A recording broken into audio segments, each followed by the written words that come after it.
And I'm living here with my friendly little tumor.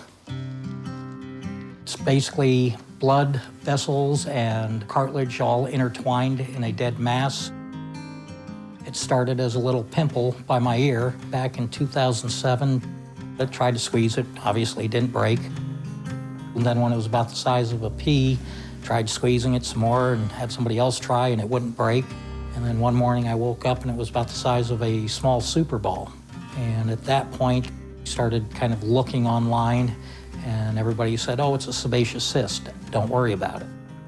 You kind of look in the mirror one day and you're like, oh, it's gotten bigger. It was, the size of like a hacky sack ball, to a racket ball, to a tennis ball, and just continually kept getting larger and larger. And it's still stretching.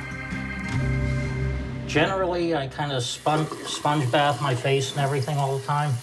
And in doing so, that way I can, I just hold it and have to wash it. Of course, being that I'm working on cars, depending on what I am doing, some days it gets really grimy.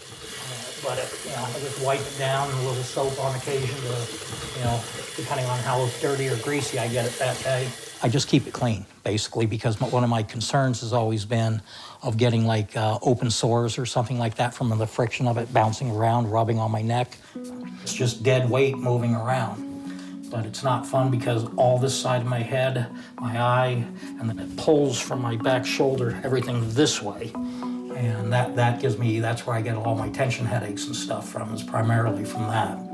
I've had basically a headache almost every day since this thing has started. Mild to extremely painful. All this is real tight. The earlobe, as you can see, is basically mutated into it.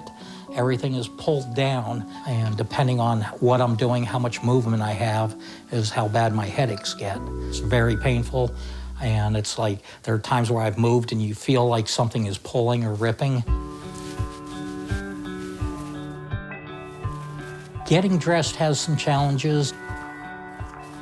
Unfortunately, when I go to put my shirts on, I have to place it in the back of my head as I pull it over, and it stops right here.